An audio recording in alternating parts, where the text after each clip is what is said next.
ഓം ഗുങ്കുരിപ്യോ നമ. ഓം നമോ ഭഗവതേ വാസുദേവായ. ഓം നമോ നാരായണായ. നാരായണീയം ദശകം 64, ശ്ലോകം 7-8. പീതാംബരം കരവിരാജിത ശംഖചക്രകൗമോദഗീ സരസിജം കരുണാസമുദ്രം രാധാസഹായമതിസുന്ദരമന്ദഹാസം വാതാലേശമനിശം ഹൃദി ഭാവയാമി. ശ്ലോകം 7.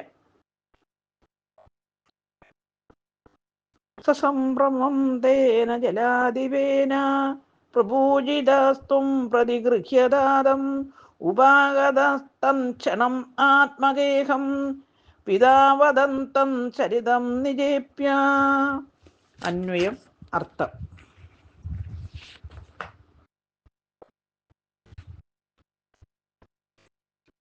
തേന ആ, ജലാദിവേന വരുണനാൽ, സസംഭ്രമം പരിഭ്രമത്തോടുകൂടി,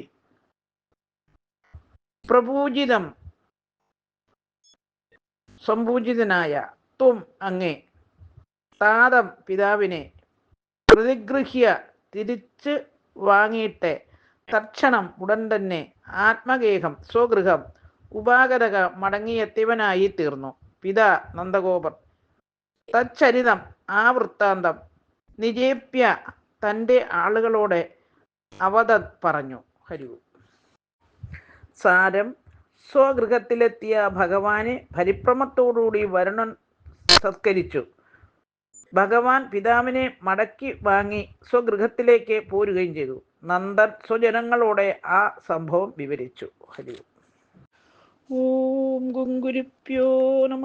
ഓം നമോ ഭഗവതേ വാസുദേവായ. ഓം നമോ നാരായണായ. ശ്ലോകം 8.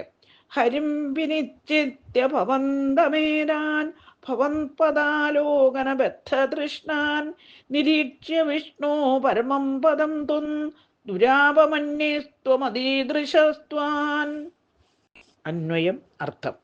ഭവന്തം ഭഗവാനെ, ഹരിം വിഷ്ണു എന്ന്, വിനിശ്ചിത്യ നിശ്ചയിച്ചിട്ട്, ഏതാൻ ഈ ഗോപന്മാരെ, ഭവത് പദാലോകന ബദ്ധതൃഷ്ണാൻ അങ്ങയുടെ ലോകം കാണാൻ ദൃഢമായ ആഗ്രഹമുള്ളവനെന്നെ, നിരീക്ഷ്യ മനസ്സിലാക്കിയിട്ട്, വിഷ്ണു അന്തര്യാമയായ ദേവ, ത്വം അങ്ങേ, താൻ അവരെ, അന്യൈ ഭക്തിയും സാധനയും ഇല്ലാത്തവരും, ദുരാപം ചെന്നെത്താനാകാത്ത, പരമം ഏറ്റവും ഉത്കൃഷ്ടമായ, തത്പദം ആ സ്ഥാനത്തെ, ബ്രഹ്മപദം അതീദൃശം കാണിച്ചു കൊടുത്തു.